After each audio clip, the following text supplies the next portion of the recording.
Tutur Tinula. Gerakan-gerakan itu sebenarnya bukanlah gerakan-gerakan tarian biasa. Jelas gerakan-gerakan itu merupakan kalimat-kalimat jurus. Mungkin ini merupakan petunjuk. Aku melihat ada kesamaan-kesamaan antara gerakan-gerakan tarian itu dengan gerakan-gerakan ilmu kanuragan naga puspa. Oh ya, siapakah nama penari itu tadi, Bapak Sontor? Namanya Nini Luh Jinggan. Saya ingin sekali lagi melihat peragaan tari-tarian Nisacara Nagini. Untuk itu saya bersedia membayar 20 kepeng. Kalau begitu, ya hubungi saja itu langsung Nini Luh Jinggan, ya. Oh iya, baiklah. Terima kasih atas keterangan Bapak Kepala Niaga. Sebaiknya saya menemui Nini Luh Jinggan.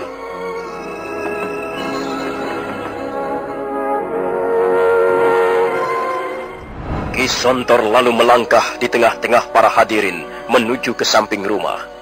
Dia bermaksud menemui Nini Luh Jinggan untuk menyampaikan keinginan Arya Kamandanu. Memang benar apa yang dikatakan oleh Kepala Niaga. Nini Luh Jinggan baru saja akan menukar atau melepaskan busana penarinya. Ki Sontor segera menemui seorang paricara atau pelayan rumah. Paricara itu kemudian melangkah memasuki bilik di mana Luh Jinggan sedang berdandan. Dan tak lama kemudian, Luh Jinggan keluar diiringkan oleh paricara. Inilah orangnya, Nini. Inilah orang yang mencarimu. Silahkan bicara sendiri. Benarkah Bapak mencari saya? Benar, Nini. Saya mempunyai keperluan sedikit. Barangkali Nini Luh Jinggan bisa menolong saya. Apakah yang dapat saya kerjakan, Bapak? Begini, Nini. Ada seorang tamu ingin sekali melihat peragaan tari-tarian Nisacara Nagini dari awal sampai akhir. Tamu itu datang agak terlambat. Karena itu, kalau Nini tidak keberatan, sudikah kiranya Nini mengulangi sekali lagi tari-tarian Nisacara Nagini? Maaf sekali, Bapak. Kalau itu yang Bapak minta, terpaksa saya tidak dapat meluluskannya. Ya, Tuan. Tari-tarian Nisacara Nagini tidak dapat diperagakan untuk kedua kalinya dalam semalam. Mengapa begitu? Apa susahnya untuk memperagakannya sekali lagi?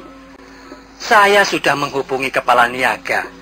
Dan Bapak Kepala Niaga itu tidak keberatan untuk mengiringi sekali lagi tari-tarian Nisacara Nagini.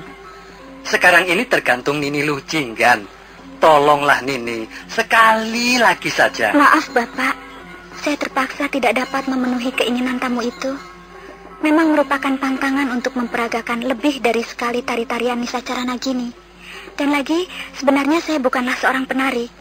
Kalau toh saya memperagakan tari-tarian Nisacara Nagini, hal itu saya lakukan demi mempelai wanita. Benar, Tuan. Mempelai wanita adalah sahabat karib Nini Luh Jinggan. Nini Luh Jinggan sengaja memperagakan tari-tarian itu sekedar untuk sumbangan. Untuk memberikan kenang-kenangan kepada salah seorang sahabatnya yang akan menjalani kehidupan baru. Kehidupan berumah tangga bersama suaminya nanti. Maaf Nini. Saya kira tidak ada susahnya Nini Luh Jinggan memperagakannya sekali lagi. Dan untuk itu, Nini akan memperoleh imbalan yang cukup pantas. Tamu itu memberikan 20 kepeng jika Nini Luh Jinggan mau sekali lagi memperagakan tari-tarian Nisacara Nagini. Bagaimana, Nini? Tolong katakan kepada tamu itu, Bapak. Saya bukanlah seorang penari. Saya menari bukanlah untuk mencari uang. Tolong katakan, terima kasih atas maksud baiknya. Tapi maaf, saya terpaksa tidak dapat memenuhi keinginannya.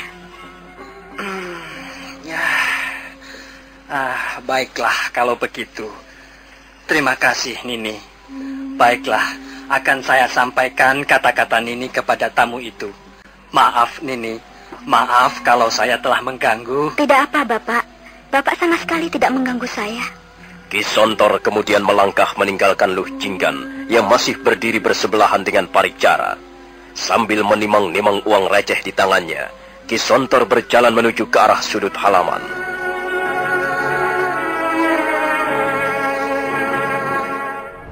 Bagaimana Bapak Sontor? Wah, gagal Tuan. Saya telah gagal. Nini Luh Jinggan tidak bersedia mengulanginya lagi. Menurut dia adalah merupakan pantangan jika menarikan Nisacara Nagini 2 kali dalam semalam. Pantangan? Oh, saya belum begitu mengerti, Bapak. Pantangan bagaimana? Begini, Tuan. Nini Lujinggan mengatakan bahwa dia sebenarnya bukan penari. Dia hanya sekedar memberikan sumbangan tari kepada mempelai wanita. Di samping itu, merupakan pantangan besar untuk memperagakan lebih dari 1 kali tari-tarian Nisacara Nagini dalam semalam. Jadi memang peraturannya begitu, Tuan. Dalam semalam, seorang penari harus hanya menarikan sekali saja tari-tarian Nisacara Nagini itu. Kalau pantangan ini dilanggar, maka penari itu akan mendapatkan mara bahaya di kemudian hari. Maaf, Bapak Sontor. Saya kira saya belum bisa menerimanya. Baiklah, saya akan menemui sendiri Nini Lujinggan. Tunggu, Tuan, tunggu. Saya kira Tuan pun tidak akan berhasil membujuknya. Saya akan mencobanya, Bapak Sontor.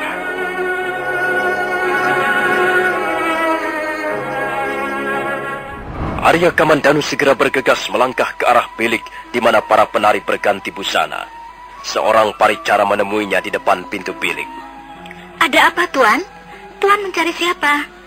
Inilah tamu yang kumaksudkan itu, paricara. Dia ingin langsung bicara kepada Nini Lujinggan. Iya, paricara. Aku ingin langsung ketemu dengannya. Di mana Nini Lujinggan? Apakah dia sudah selesai berpakaian? Wah, sayang sekali, Tuan. Nini Lujinggan sudah pulang. Pulang? Ya, kelihatannya Nini Lujinggan terburu-buru sekali. Dia hanya sebentar menemui pasangan pengantin untuk memberikan selamat. Kemudian, buru-buru bergegas pergi. Kalau begitu saya akan menyusulnya. Tunggu, Tuan. Tunggu dulu. Maaf, Bapak Sontor.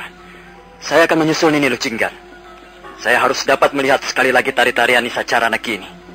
Ada yang ingin saya ketahui di balik tari-tarian itu. Maaf, Bapak Sontor. Saya harus segera pergi. Tunggu, Tuan. Jangan buru-buru. Tunggu dulu, Tuan. Ki Sontor tidak dapat berbuat apa-apa. Karena begitu selesai berkata, Arya Kamandanu segera melompat meninggalkan suasana pesta perkawinan.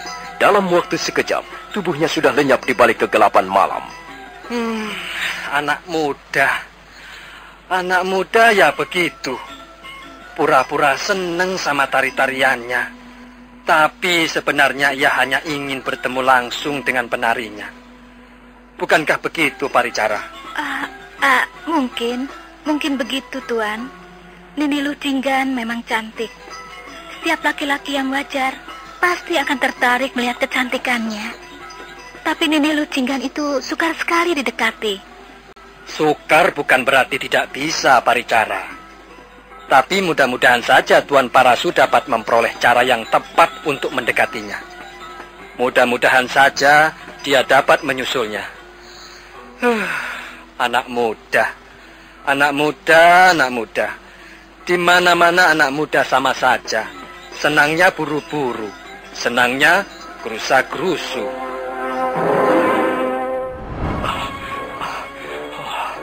Kemana perginya Nini Lujinggan? Aneh sekali. Dia tidak mungkin lenyap begitu cepat. Atau barangkali aku salah mengambil jalan. Mungkin saja aku salah jalan. Kalau begitu, aku harus mengambil jalan memutar. Barangkali Nini Lujinggan sengaja tidak melewati jalanan besar. Aneh sekali gadis itu. Tingkah lakunya aneh. Pandangan matanya juga aneh. Senyumnya aneh. Dan lebih aneh lagi adalah tari-tarian yang diperagakannya. Siapa sebenarnya Nini Lujinggan? Arya Kamandanu terus berlari menyusul Nini Lujinggan. Sambil berlari dia terus memikirkan tentang keanehan-keanehan yang terpancar dari diri gadis itu. Dia yakin bahwa di balik tari-tarian Nisacara Nagini terdapat rahasia-rahasia. Dan rahasia-rahasia itulah yang ingin diketahuinya, ingin disingkapkannya. Baru saja dia kulihat berkelebat di sekitar tempat ini. Tapi tiba-tiba saja dia lenyap kembali. Jangan-jangan Nini Lujinggan adalah putri seorang Brahmana sakti. Jangan-jangan dia pun memiliki aji seipi angin.